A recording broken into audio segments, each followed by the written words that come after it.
Hey, welcome to the OST, the Opinionated Sports Talk Show with your boy Brian. We are live on Facebook. We are now on Spotify. Not only is the podcast, the OST show on iHeartRadio and Apple Podcasts, we have made it to good old Spotify. Another big step for us. How's everybody doing? Give me a second here. You know I gotta do what I gotta do and share the love with everybody. So let me just go to my page here and share to the groups. Bam, 1, 2, 3. We got a lot of stuff. I'm gonna talk a lot about basketball and football.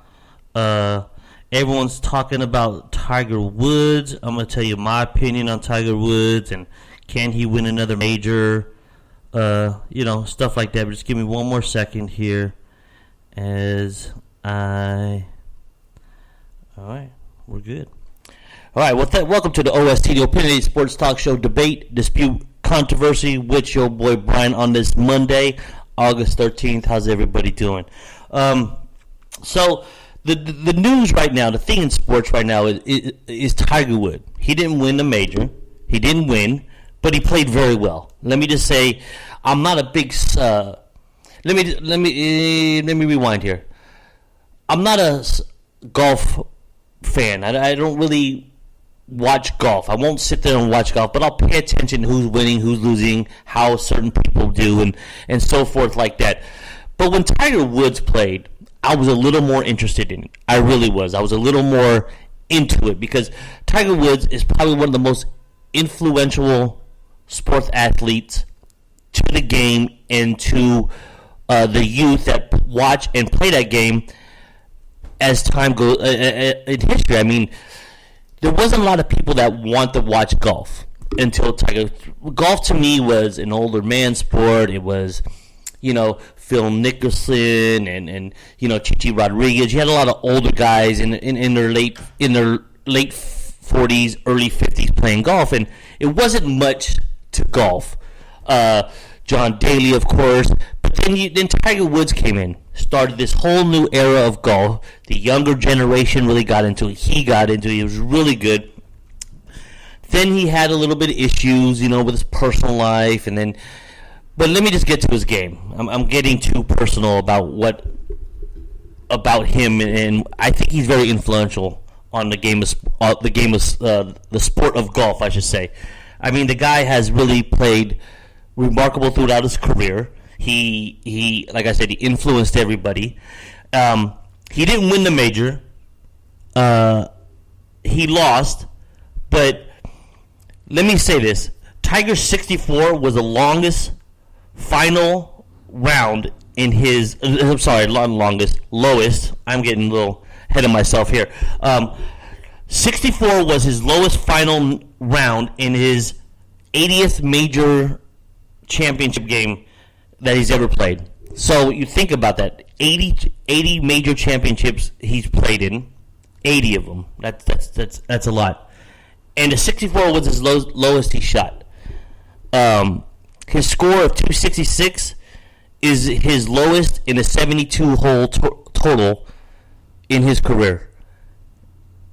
He struggled with the first 9. He really did. He was like 0 for 7. He didn't even hit a fairway, but he still managed to get 4 birdies on the front 9. Like I said, he really struggled.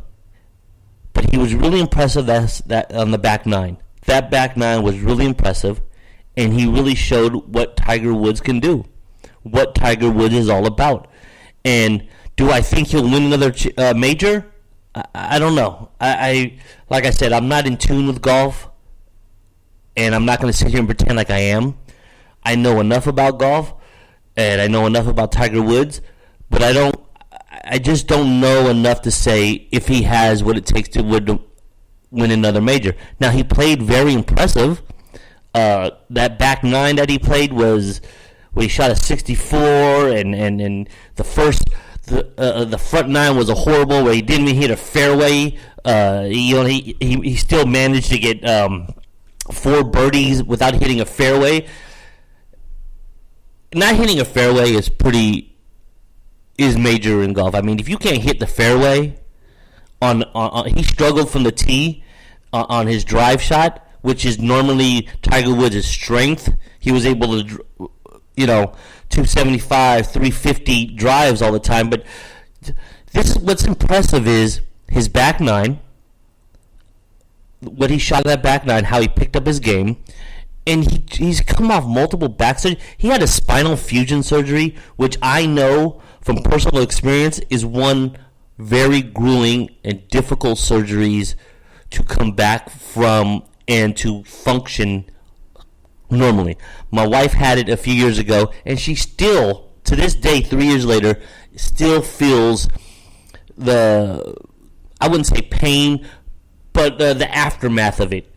And for someone to play golf and swing and turn like that is very impressive. And I like I said, I'm not a huge golf fan. I'm not a huge Tiger Woods fan. But I do give credit where credit is due. And that was a remarkable back nine that he played. I just think it was incredible. It really was. Let me turn my phone up before people start calling me and emailing me. Tweet at me at yourboybrian25. Follow me on all the Snapchat, Instagram. We're always there. So let's talk some basketball. Basketball season's not here, but we got summer league, and there's a lot of things going on in basketball. Enough to be interested in. Let's start with the Melo. Carmelo Anthony is supposed to, or maybe he has, but I haven't got a notification that he's supposed to officially sign with the Rockets. Now, is he going to help? Is he going to mess up the chemistry? How's this marriage going to work with D'Antoni? I personally don't think it will. I'm not going to go as far as saying Carmelo Anthony is a cancer, but he's kind of a chemistry killer. He kind of kills the mood. He kind of kills the chemistry on the field, the vibe, the swag that's already on the court. And Houston, they won over 65 games last year. Very impressive season. They took the Warriors to 7 games. I think it would have been a better series if Chris Paul did not get hurt. Now, being a Warriors fan, of course, hey, it happens in the world of sports. But I just think, like I said, is he going to cause problems? I don't know if he'll cause problems.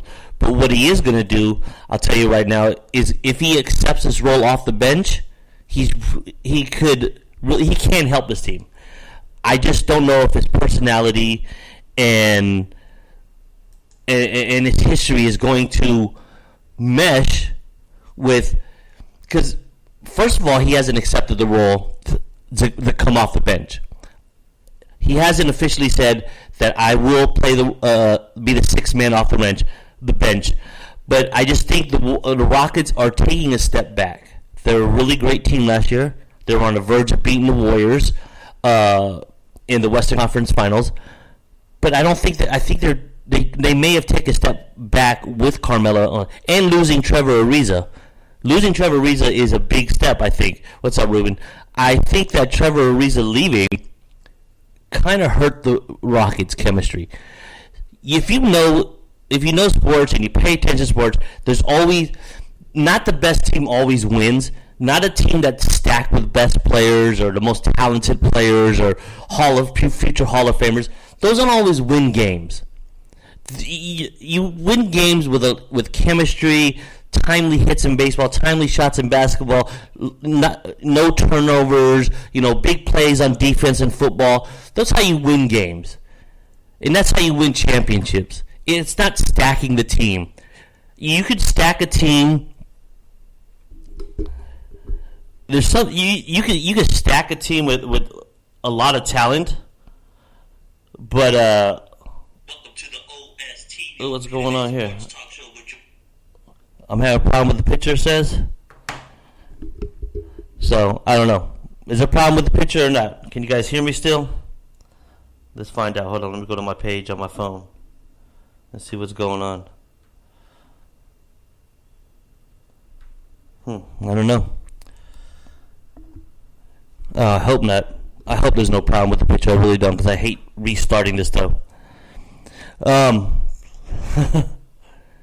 Video feed is bad. What is going on? Really?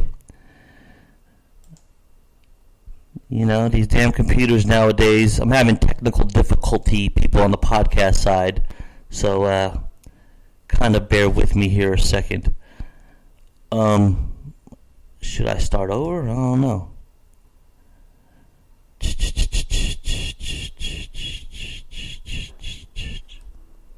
Oh, yeah, I see what's happening. It's really... Well, you know, that's a great internet work for you people. That's how the internet works in this world. You know, so... I don't know. Let me start over. I'm going to start over, people.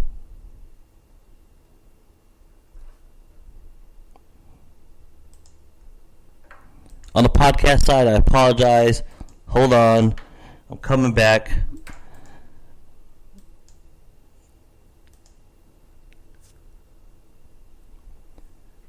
Hey, I'm back on the Facebook Live. I hope this works, because I was having little problems. I'm going to have to do this again. You know how it is. On the podcast side, I'm sorry. You know how I have to share with the group, so hold on one second here.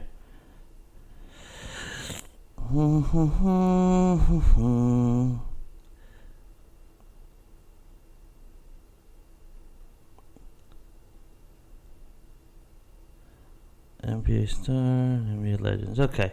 We're back on the Facebook Live here. Let me send some invites out. I'm sorry for the podcast side. You guys are listening on the podcast side.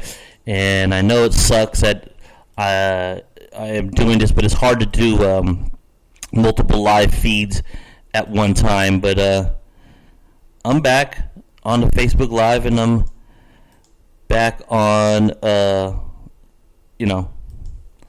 So, anyway, I was talking about before I had the video feed mess up. I don't know if it's better. I hope it is. But before I was talking about the... Carmelo Anthony joining the Houston Rockets. Is it going to help? Is Dan Antonio's marriage to Carmelo Anthony going to work? Has Melo accepted the role as the sixth man off the bench, losing Trevor Ariza? You know, it's like I was saying, it's not about the best team sometimes. You know, there's teams in history that have been stacked with great players, but they don't win. There's been teams that have not had talented players, but have won. You know, you think about when I think about teams like that have won championships that have not been stacked or great teams. I think about the 2010 San Francisco Giants. They just weren't stacked with superstars and had all these great players. They had a bunch of, but what they did have was chemistry, right coaching, timely hits, good defense, great pitching. To win championships, you got to kind of fall into a rhythm. You got to have luck on your side. You got to have talent, but you got to have a lot of chemistry. And Carmelo Anthony, all the team he's been on, has always been an issue. He's played with great players. He's played on great teams. He's played on playoff teams, but he can never get past it. You know, the playoffs. He's never played in a championship game. He can't make the championship game. He can't win a championship game. I think the Houston Rockets losing Trevor Ariza and getting Carmelo is not an upgrade. It's not an upgrade. Carmelo Anthony will give you points, but he's not going to share the ball with Chris Paul and James, the MVP James Harden. He's going to create issues, I believe. I think that's not going to be the same style of offense that Dan Antonio is used to running. And Carmelo Anthony, you got to remember, he has miles on his legs. He's played for a long time already. And he has a big ego. I'm not sure if that's going to work. I'm not sure if it's going to work. But I'll tell you this. There's still going to be a playoff team. If he accepts his role as coming off the bench and being the sixth man. Sorry about that, Ray. I didn't see your name. I was doing the invites and didn't see your name. Sorry about that. So I think being the sixth man, if he accepts the role of the sixth man, He's not that very good on defense. Carmelo is not known for his defense play. If he comes off the bench, gives you 20, 15, maybe 12 to 20 minutes a game, and gives you 10 to 15 points, that's what Trevor Ariza would do. And if Carmelo Anthony could fill that void of losing Trevor Ariza, they're going to lose speed, they're going to lose defense, but they'll gain the score. Carmelo Anthony is a better scorer than Trevor Ariza, but like I said, that chemistry is going to be an issue. Like I said, when I think about teams that have won championships that are not great teams, the 2010 Giants come the first thing to come to my mind. They'd had Cody Ross and Pat Burles and Aubrey Huff and Benji Molina. They had these guys. Well, Posey came in later in the season. Free Sanchez and Aaron Rowan and Barry Zito. These are guys that are not great players, but they had everything that was needed to win championships, and that was timely hits. They played defense very well. Their pitching stepped up when they needed to. We had Tielinska, Matt King, Barry Zito stepped up his game in the postseason, and they had a lot of chemistry. And Carmelo Anthony, I believe, is going to ruin that chemistry in Houston unless he accepts that he is not the man, that he's not going to be, I think he's going to be a better fit than in New York. I think playing with high IQ basketball players like Chris Paul and great players like James Harden and coaches like Dan Antonio may help him. It may have that it factor to help Carmelo Anthony get over the hump and win a championship.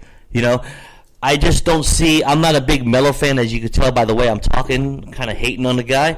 Hey, but I just, on the OST, the Opinionated Sports Talk Show, that's my opinion of Carmelo Anthony. And by the way, check out the OST on Spotify. We have reached Spotify, and that's big news for me. That's big news. It's going to increase the listeners. But that's just on the podcast side. But I just see that as being an issue. Let me back that up. I see that being an issue unless Carmelo Anthony can mature, know his career has digressed, know that he is not going to be the man. Chris Paul, James Harden are the guys that run that team, and if he just gives them 10 to 15 points a game, maybe 12 to 15 minutes a game, he's going to be all right. I think then he might be able to do that. And the Rockets may... Las Vegas has the Rockets. Let me see. My notes here. The Las Vegas still have the Rockets on the over-under win of 55.5 games, which is a lot of games, which will get you 3 seeds, all that.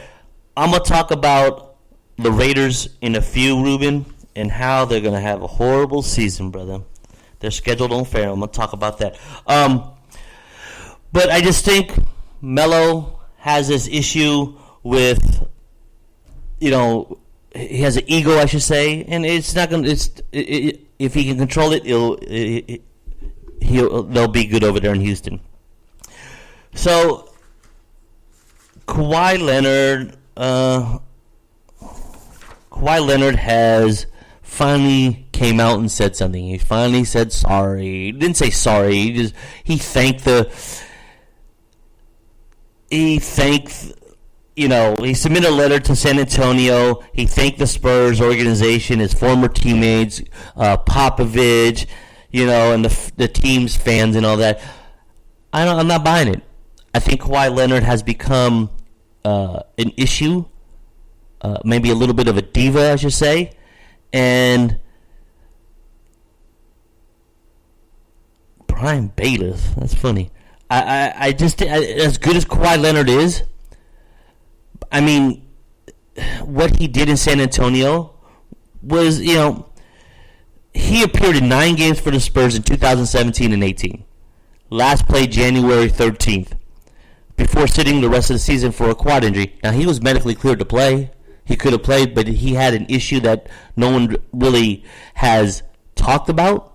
But he had an issue with, I don't know if it's an organization or Popovich. Then he went out of there. They trade him away. I just see this letter of apology kind of being his publicist, his manager, his wife, maybe. I don't know if he's married. I don't look into their lives like that. Kind of penned this for him and kind of told him to write it. He's became a little. I was a big Kawhi fan. I thought this guy was a two-way player. Played great defense. Everybody know he would give you 30 points a game. You don't find a lot of two-way players in the game like that. And that young and MVP of the NBA Finals already, Defensive Player of the Year. The guy has his resume has spoken already for itself. But then he kind of went into this little diva mode, this little, I'm going to be quiet, but I don't want to play for this team. And then he writes his letter. It almost seems fake to me. We got a lot of football to talk about ahead, too. So, football fans, hold on. Kawhi Leonard, I'm sorry, brother, I'm not buying it. I'm not buying that you thank Popovich for the time and the lessons he's taught you. You kind of dogged, you kind of cried your way out of a franchise that's historically good, one of the better franchises in the NBA and NBA history. You have a Hall of Fame head coach. You played with future Hall of Fame players, an organization that is solid, that have a great fan base, and you cried your way out of there. Now you're up in Toronto. You're up in there, Toronto. How many Toronto? I hope you get along with Drake. You don't get along with Drake, you're going to have a problem up there in Toronto too. I still believe he's going to be traded. I think he's going to end up in LA sometime. I just don't know when, but he'll end up in LA. I get distracted reading these comments on Facebook, and I lose track of my mind. I can't chew gum and walk at the same time, boys. So what do you guys think about LeBron playing the Warriors again on Christmas Day for 3-4 years in a row now? I personally think it's okay. I like the rivalry that they're building. The Warriors and us Warrior fans, we're going to see a lot more LeBron now because he's in the West and playing for the Lakers, and the Lakers have this little rivalry. LA, SoCal, and NorCal always had this little rivalry going on here. I think the Warriors had more of a rivalry with the Clippers than the Lakers, but they always had some sort of rivalry. So I think it's going to be good. But how are the Lakers and LeBron going to progress up into that game on December 25th? Will Boogie Cousins is he going to be playing that game? That's going to be an interesting game.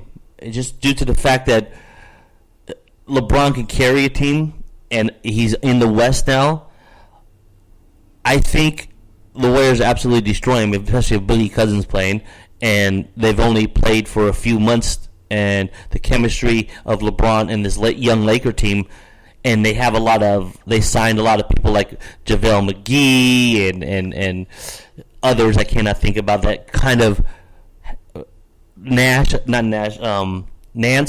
who've had these little diva issues. I don't know why I say diva so much. Why do I say diva so much? So that's going to be interesting. And another interesting game, NBA this season is going to be Thanksgiving Eve. Lakers at Cavs. Cleveland fans have accepted this LeBron leaving a lot better than they did last year. It's just going to show how dominant LeBron is, because Cleveland's going to be lucky if they win 30 games next year. He's going to destroy Cleveland himself when they go to Cleveland on Thanksgiving Eve. The Lakers will rout Cleveland. I don't think Cleveland is going to be much of a team next year. And that just proves when people talk about MVP, the most valuable player. Well, it's if you're going to stick by the word valuable, then the value that LeBron brought to the Cleveland Cavaliers and the NBA. I mean, look what he's done to the city of LA already. And look what he's already. The murals are being tainted, and all of a sudden they're crossed down, and haters hate him, and then people love him. The value that he's already bringing, he's having stepped on the court award, played one game for the Lakers yet, is already proven that he's very valuable to the city of LA. I know the city of LA is nothing to be compared to the city of Cleveland. I know they got Magic Johnson, they had Kareem Abdul-Jabbar, they had Kobe Bryant, Shaquille O'Neal, but those are all great players and easily in the top 10, top 15 greatest players list of all time, of course. But we're talking about the greatest basketball player at this time right now has signed with the city in a division that is owned by the Warriors, and he's narrowed his path down to the finals. If you want to go back to another finals, he would have stayed in the East. So, before I get into it, I have a lot of football to cover, and before I get into football, let me just say this, man.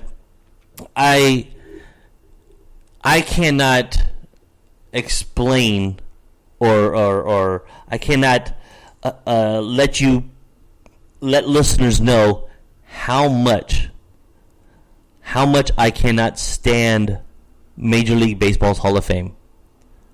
I cannot stand it. Yeah, will I go there? Of course I will. Yes, they'll get my money because I want to visit because I love baseball and I want to see the memorabilia. I want to learn the history of baseball a little bit more than I know. I want to see pictures, videos, and of course I want to experience it, but I cannot stand it. I think let me rewind that. I think the voting system, as Terrell Owens said in the NFL Hall of Fame, it is 100% accurate with the Major League Baseball Hall of Fame. It is flawed, and it is a joke. You have players that have no business being in there, in the Hall of Fame. Then you have players like Barry Bonds who are not. You think about this. Let me say this, and I want you guys to think about this. Tweet at me at your boy Brian25. Or make a comment on Facebook. Think about this. The all-time hit leader in Major League Baseball history, not in the Hall of Fame. The all-time home run leader of Major League Baseball history is not in the Hall of Fame. Now, Pete Rose gambled. Okay? I don't see how gambling affects your swing in getting 4,000 hits. I mean, that's gambling. I don't see how that affects the game. I think he should be in the Hall of Fame. I think it's ridiculous that the all-time Major League Baseball hitter is not in the Hall of Fame. It's absurd. It's ridiculous. That's like being the number one car salesman, but you give the trophy to the number 2 car salesman.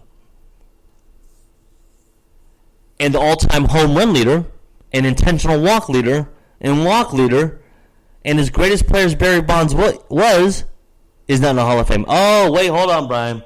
Hold on. Steroids, Barry Bonds, Balco, yeah. Let me throw little facts at you. This is facts. These are 100% facts. Barry Bonds never tested positive. Never. Okay. Yeah, it's a good chance he has. It's kind of like the OJ thing. We're pretty sure that he knows it, that he committed these murders. We pretty much know, right? I mean, the writing's on the wall. It's pretty much there. But the question I always bring up when I talk about this is, if a pitcher's on steroids and a hitter's on steroids, who has the advantage? Or is there any advantage? It's a level playing field. If you're on a war of battle, and he has a Uzi, and you have a Uzi, and you don't have coverage and barricade, level playing field. Everything's equal. Now, if you're not going to put him in because of the ties that he had, the Balco, and the steroids that were being brought in, okay, then you don't put anybody in. You don't put people that have tested positive in. Rafael Palmeiro, I don't think he should be a Hall of Famer anyway. Mark McGwire, I don't think he should be a Hall of Famer anyway. Roger Clemens should be a Hall of Famer. Alex Rodriguez, when he gets his chance to go to the Hall of Fame, should be a Hall of Famer. Barry Bonds, there never should be a vote for Barry Bonds. There should never, when a player as great as Roger Clemens, Barry Bonds, Albert Pujols, Alex Rodriguez, as great as those players are, and Derek Jeter, these guys have put the remarkable numbers, there should be absolutely no voting. Those guys get in. The only ones that should have voting should be the players. Now they had decent years, and they get to go in. I just find it ridiculous. I think the Major League Baseball Hall of Fame is 100% flawed, and it is the joke of all sports. I really think it is. So, all right. I got a lot of football to talk about. I'm going to talk about the Raiders versus the 49ers, the 2 seasons, how they're going to compare. Well, I am biased, but I'm also keeping it real, and I keep facts 100. The Raiders will not make the playoffs. This notion that John Gruden is some great head coach is absurd. I want you to look at his resume. Yeah, he won a Super Bowl with a team that was already built. Yeah, he did build the Raiders that made it to the Super Bowl. But you look at his resume, it's not impressive. If you look at his resume, John Gruden, his notion of him being a great head coach is 100% inaccurate. Inaccurate, I should say. Let me check my time on the podcast side, guys. I got a whole half hour. All right. So here's how I'm going to break down the Raiders season pretty much game by game. I see them. I'll break their record down right now. If they play good at certain times, and if they can sneak a win out, they'll go 7-9. But I see them going 6-10. They'll lose opening day against the Rams. I think the Rams are one of the strongest teams in the NFL at this time. It all hinges on Jared Goff, if he could play the way we know he can. It's going to be opening day. Gruden's going to go head-to-head with Sean McVay, his old prodigy, on primetime Monday Night Football, where Gruden was in the booth for 9 years. But they'll lose. But they'll win the second game because, believe it or not, they're not the worst team in the AFC West, and that's going to be the Denver Broncos. They'll beat the Denver Broncos. The Broncos are the worst team in the division and probably one of the top 3 to 4 worst teams in the NFL at this time. I don't care who they sign at quarterback. I just don't see them beating the Denver Broncos, so the Raiders will win that game. At one point, the first 4 or 5 games of the Raiders season, they'll go 3-2. They'll be 3-1, and Raider fans will be all about it and all about that bandwagon. But I don't see them having a great season. They'll win against the first part of the schedule is actually easy for them. The Rams opening day Monday night, they're going to lose. Clearly, they'll lose. Game week 2, they play Denver. They should beat Denver. They don't beat Denver, forget it. Then they go, and they're at Denver, so they'll win Denver. They'll win in Denver. Then they go to Miami, and they'll beat Miami. Miami will be a pretty bad team as well this year. Then they got Cleveland. They should beat Cleveland. Cleveland has improved, but I don't see the Raiders being much better than Cleveland this year. But then here's where reality hits for the Oakland, Las Vegas, Los Angeles, whatever city the Raiders are. They're going to have to go to L.A. to the Chargers. Now, the Chargers are going to be the best team in that division. This is probably one of the better teams that the Chargers have had in a while. Phillip Rivers, hands down Hall of Fame quarterback, one of the best of all times. I don't care about championships. But the only advantage the Raiders will have is they always have more fans when they went down to San Diego, but especially in this L.A. forum that they're playing in, the StubHub Center, whatever, this phony field, their soccer field they're playing on right now until their new stadium is built in Los Angeles for the Chargers, they'll have more fans there too. So they'll lose that game. So at this point, I already have them at 3-2. I have the Raiders going 3-2 in the first 5 games. They'll lose the next game. This is the game they might be able to squeak out and that will be Week 6 against Seattle, and it will be played in London. Marshawn Lynch might be a little fired up for this, playing against his old team. Raiders are historically known for not playing very well on the East Coast, and now they're traveling to London. I don't know if that's going to be it's going to hurt them or help them, but it's going to. I think the Raiders could pull a win off, but I have them still losing because they still got a young, undeveloped team on the defensive side, and they still got Russell Wilson to attend to, no matter if it's in London or here. But they'll win the next week against the Indianapolis Colts. I think the Colts are going to be lucky if they win 5 games this year. The Colts are not going to be a very impressive team this year. I don't care that Andrew Luck's back. I think Andrew Luck's a little bit overrated and paid for what he has accomplished and what he's done, but he hasn't thrown a ball in almost 2 years. Even if he comes back to true form, that team is still shaky. They're still not up to par. So they should win that game. Now Week 9, come on. Here's where after they beat the Colts, here's where the Raiders season absolutely falls apart. Here's where the Raiders season absolutely goes to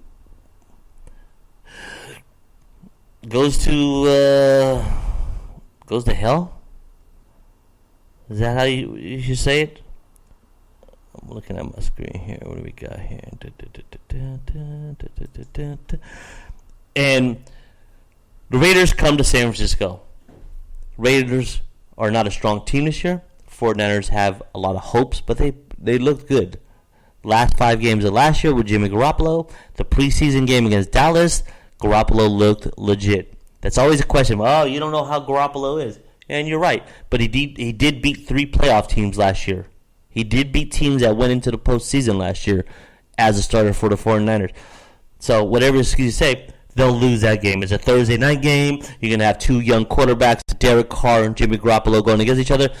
And I think the 49ers are a lot more improved team, probably one of the most improved team this year in the NFL this year.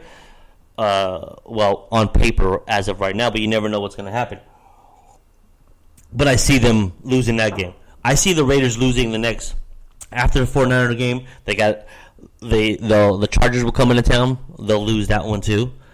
Arizona, they could pull off a win against Arizona, but Arizona, because Arizona's in a rebuilding stage, how far have they come with the new head coach and the young quarterback? Is it going to be enough?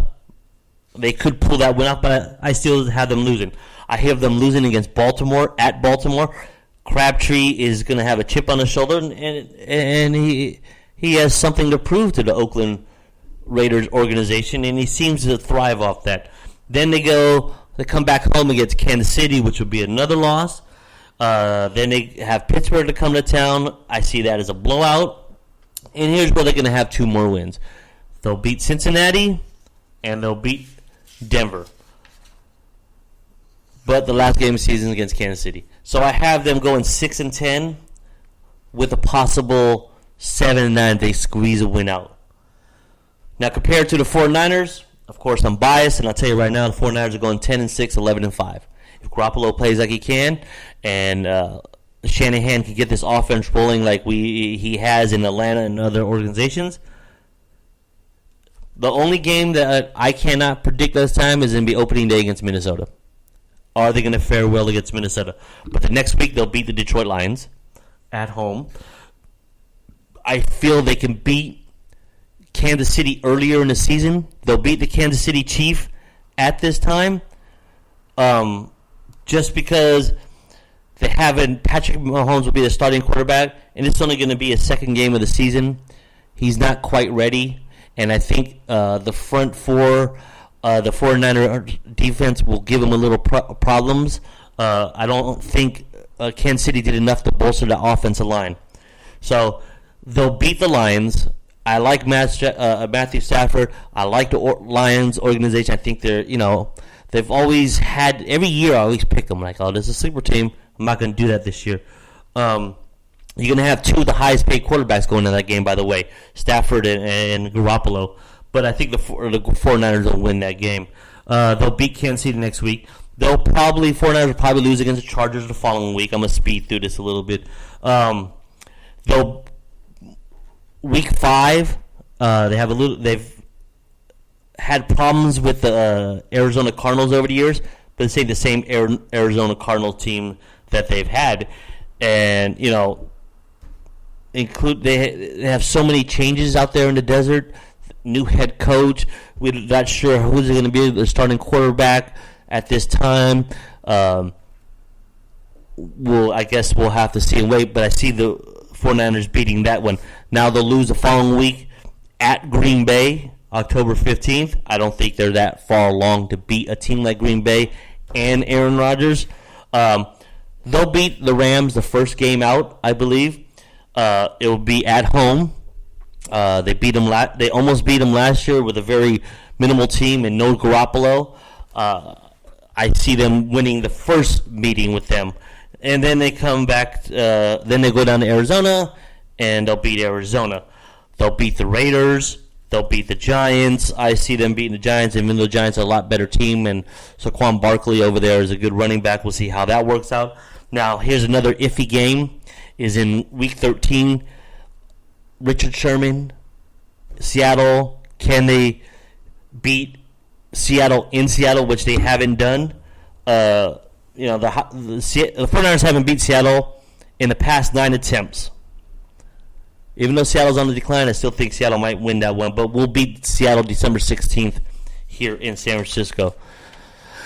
So you compare the two teams. Raiders at one time were on top of the game with 11-4. 49ers were in a dumpster. Now the tides have turned.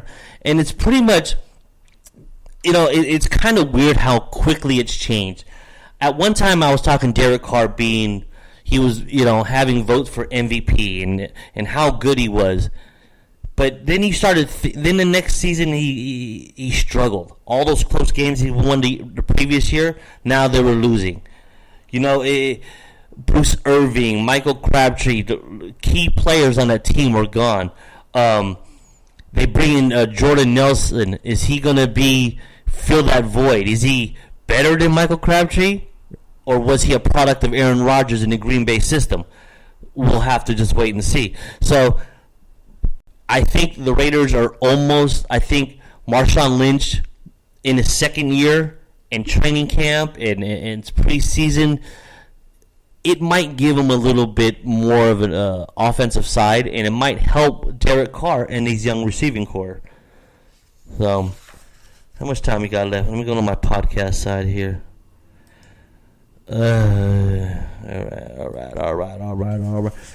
And also, with the with the Raiders, they don't even know if Khalil Mack is going to play. Khalil Mack has been sitting out.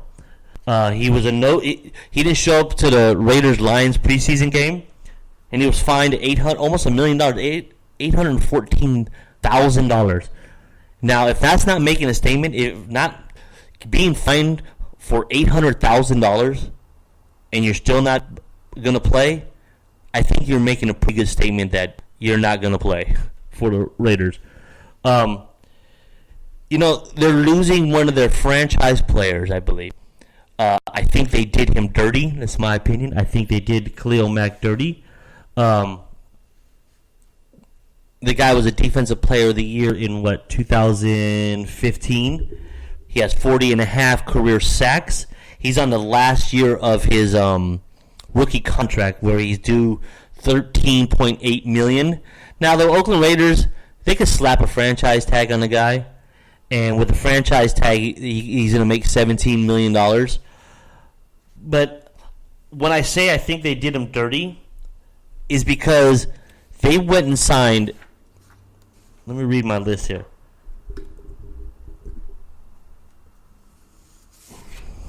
Let me find my list. I printed up a list here.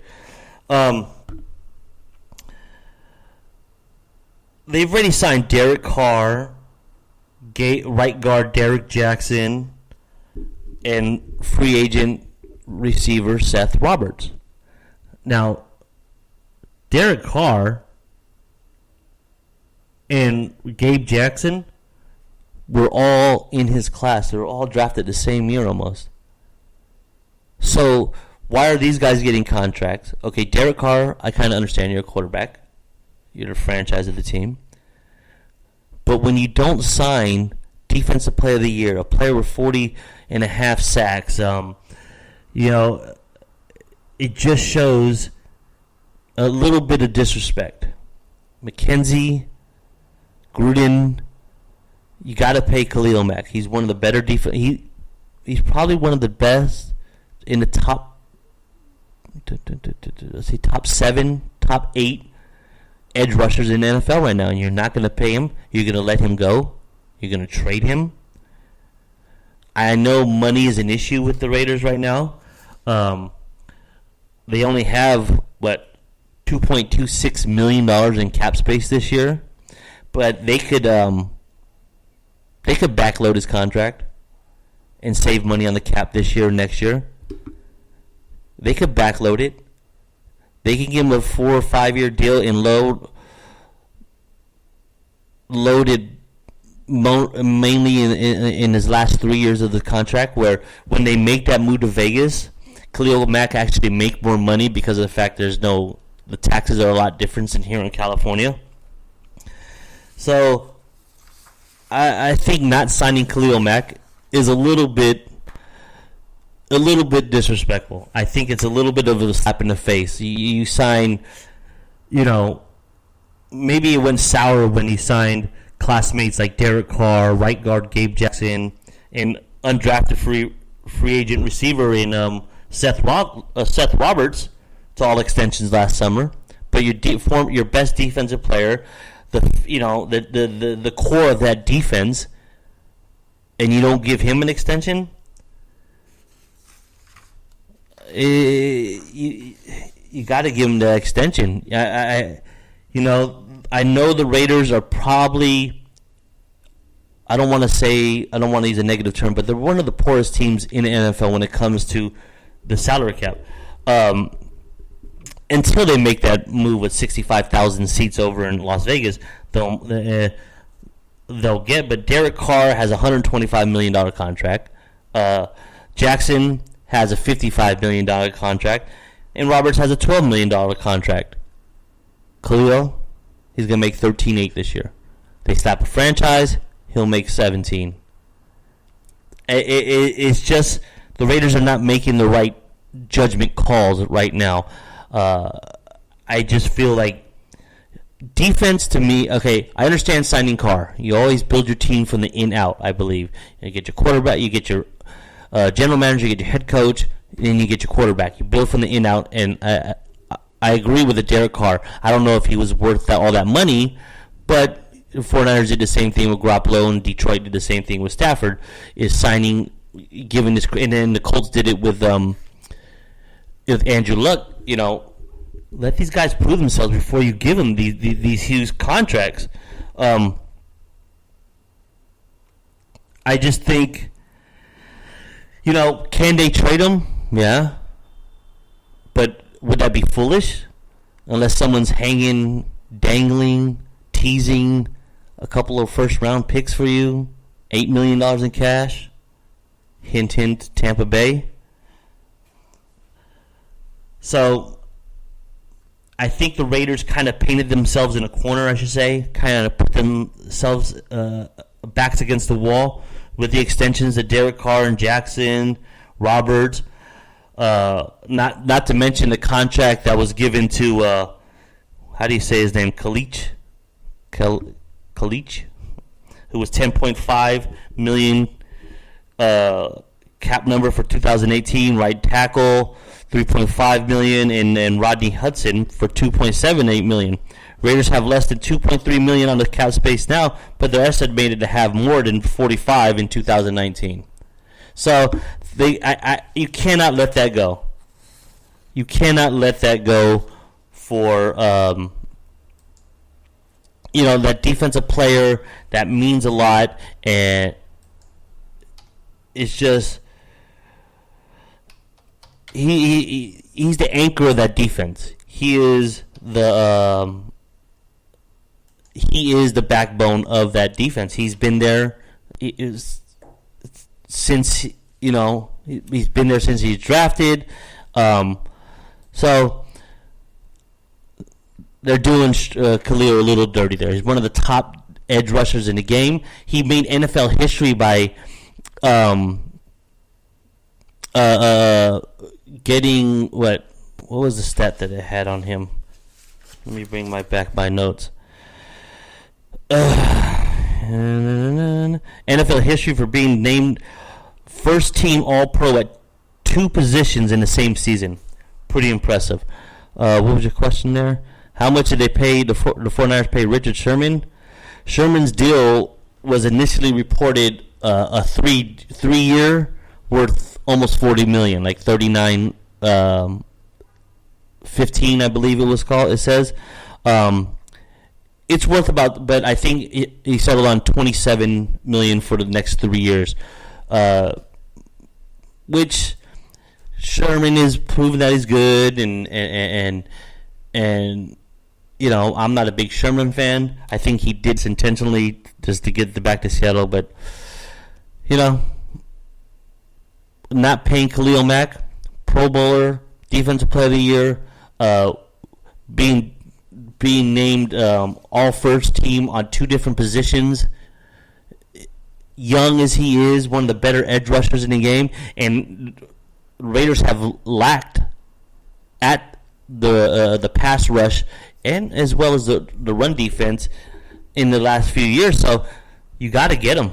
You got to go and get him that extension. Got to check.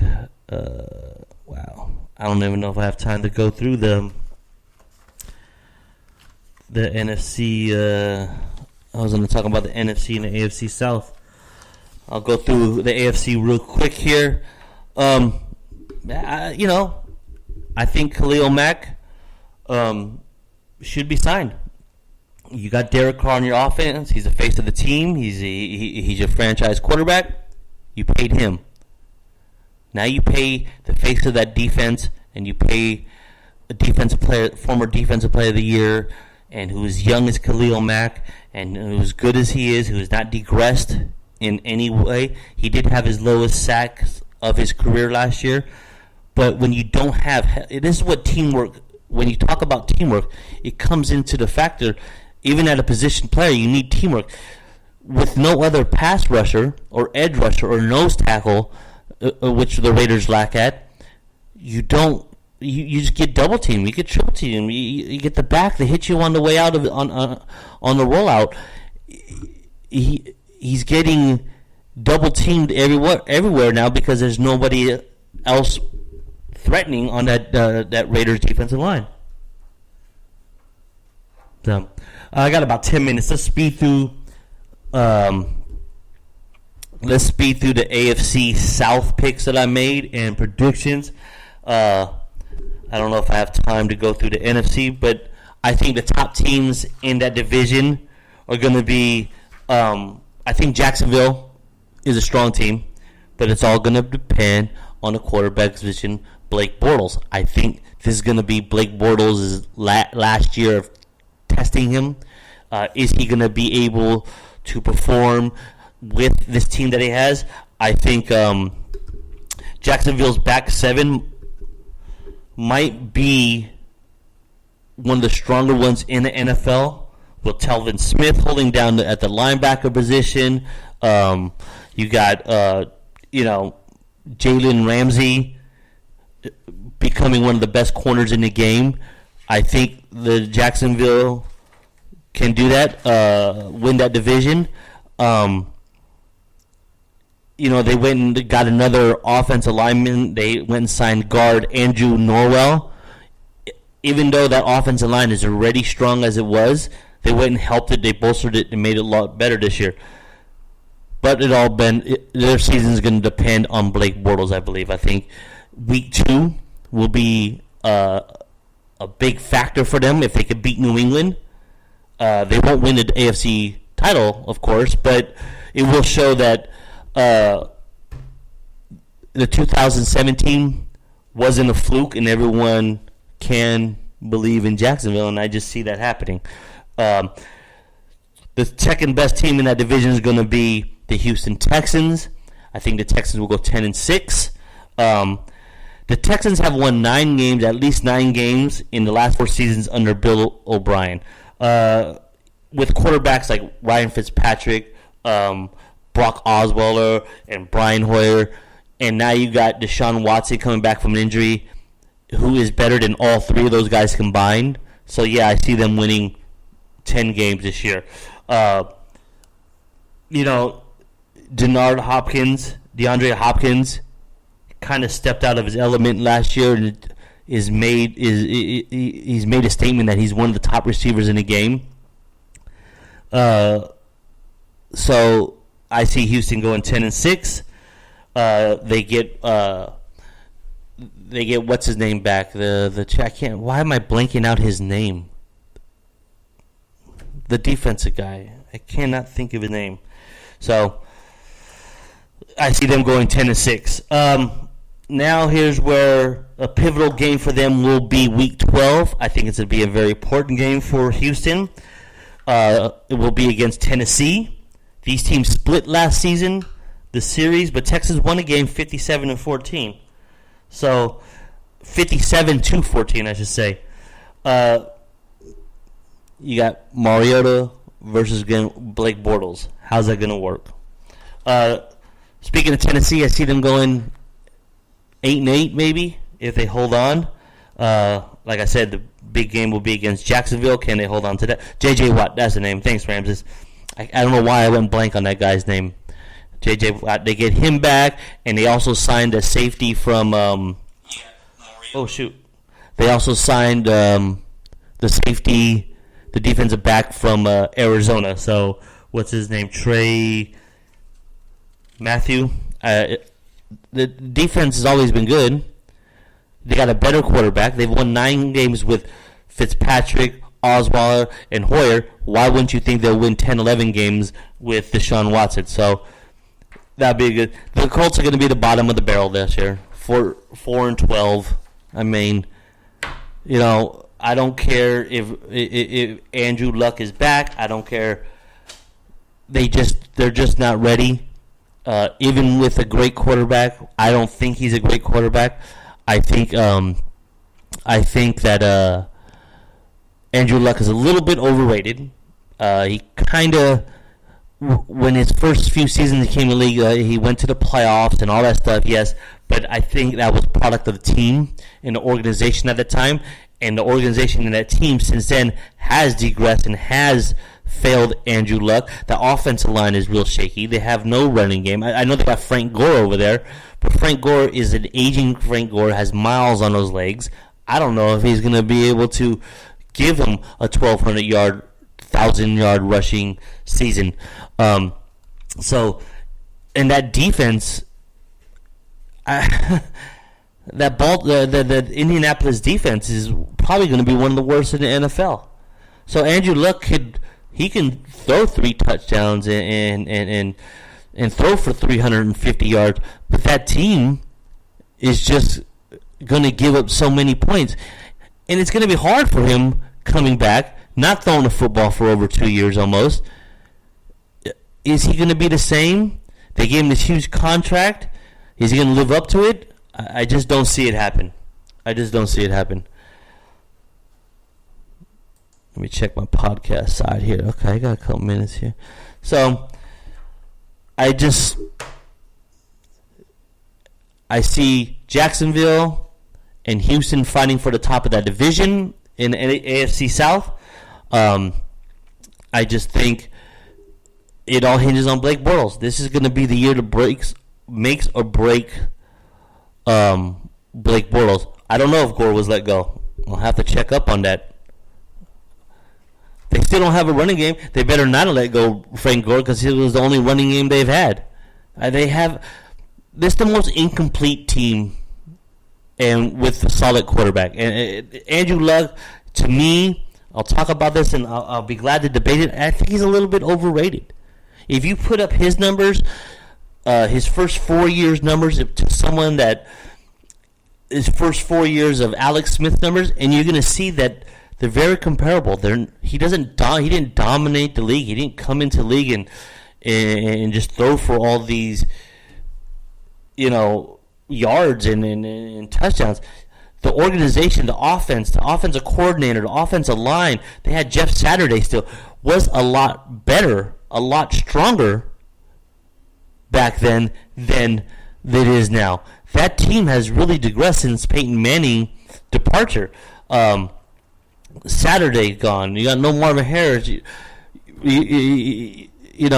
Reggie Wayne gone. It's just you don't have the same team. And they had Frank Gore. Now I'm hearing Frank Gore was released. I don't even know if that's true. So Andrew Luck, Colts going to be the bottom of the barrel. I think the losing teams this year. I think Minnesota is not going to be as strong as everyone thinks they are. They're going to have a great defense. But I'm not sold on Kirk Cousins. I'm a big Kirk Cousins fan. I think he was played in the shadows of Washington a little bit, and that wasn't a great fit for him. But I'm just not sold on that who else they have over there. No, the running game is in question. The defense is pretty solid, but it seemed like last year to me they kind of gave up, or not gave up. They slowed down. They pumped the brakes at the end of the season. They started at 5-0 the year before that, and then they crashed and burned. I'm just not. I think Minnesota's going to be one of the teams that's not going to play very well this year. I think the Saints are going to win this division. You give Drew Brees a great defense, like that defense has improved this year. I think Drew Brees and the Saints are going to win that division, but. Minnesota is just not ready to be that elite team. Yeah, they won games. Yeah, they played good the last few seasons. But look what happened to them every year. And I think they'll probably only win 6 games this year. I really do. I think Aaron Rodgers being back is going to hurt them. Kirk Cousins not knowing the system and being ready to play in a dome stadium might be a factor. And I just see them being the bottom of teams. I see Denver Broncos being probably the worst team in NFL. I see Cleveland Browns being much improvement, but they're still going to be one of the bottom teams of this year. I think the Colts are going to be one of the bottom teams this year. I think the Raiders are in the middle of the pack, 6-7 wins for the Raiders at the most. So there's going to be a lot of ups and downs in the NFL season. I'm excited. I can't wait. Thank you guys for joining me on the OST Debate, Dispute, Controversy. I'll be back every Monday. I'm going to try to do another show on Thursday, I think, or Friday. I think Friday I might start doing shows. I might start doing like a question and answer show, a Q&A. You guys hit me up with questions. I'll answer them and tell you what I know and what I don't know. I have no problem telling you I don't know. But thank you guys for joining me on the OST, Debate, Dispute, Controversy. And find us now on Spotify. We are on Spotify now, iHeartRadio, and Apple Podcasts. This is a place to find us.